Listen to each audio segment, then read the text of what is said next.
But really, at the heart of it is going to be justification, because justification by grace alone, through faith, I think is the central Protestant insight, and I think it's a biblical insight.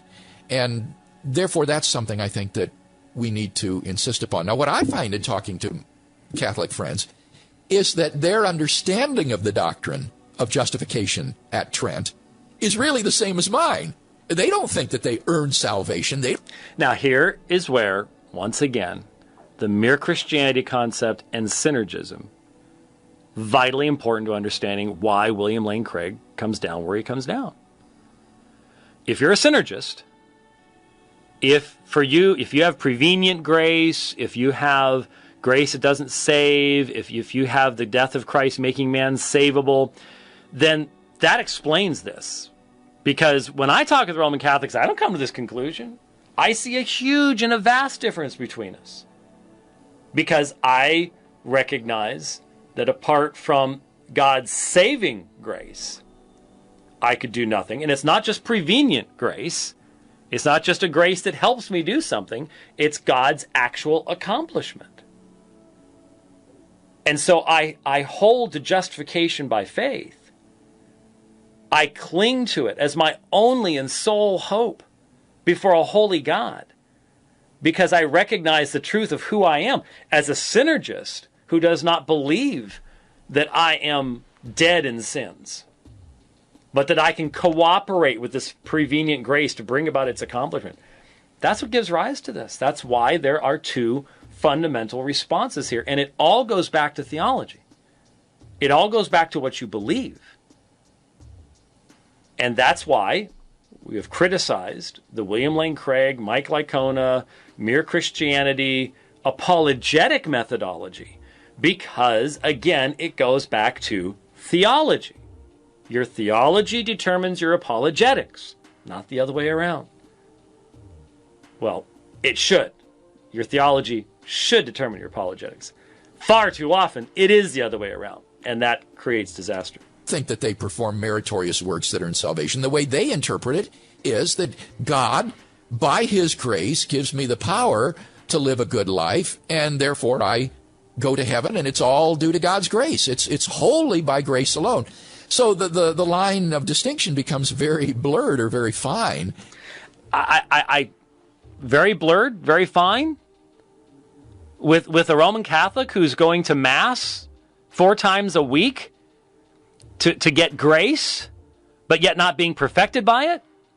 Theology matters. And I think that in many cases, practicing Catholics may not be much different than Protestants. Do you see what I mean? That there may be these conciliar statements on paper, but the way certain born-again Catholics really live and what they really believe may be much closer to what Protestants think than what these conciliar statements literally say. Sounds like he's saying that they're Catholic in name, but not actually in having a consistency between their practice and their theology.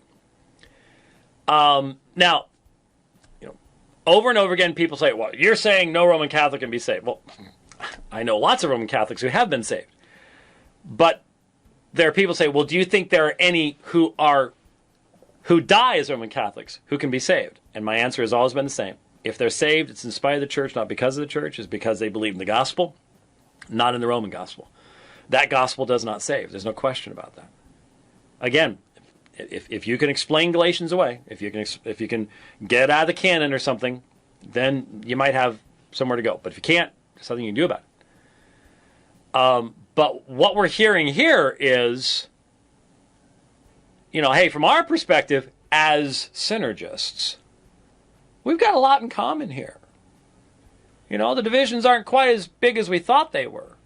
Well, the reason for what's being said here is the conciliar statements. Trent, they knew what the issues were. You're ignoring what those issues are. And are there Roman Catholics who ignore what those issues are? Sure. But that makes them less consistent, less well-read Catholics, just as it makes you a less consistent Protestant to be compromising on these key issues as well. Protestants are often drawn to the beauty, reverence, and the high church style of the Catholic Church. And they think, well, maybe we're a little too loosey-goosey in ours, and they're drawn to that. Oh, not even an argument here. If all you've experienced are laser light shows and fog machines and skinny jeans, you're going to be looking for something different. And smells and bells can become very attractive to folks, very, very attractive to folks.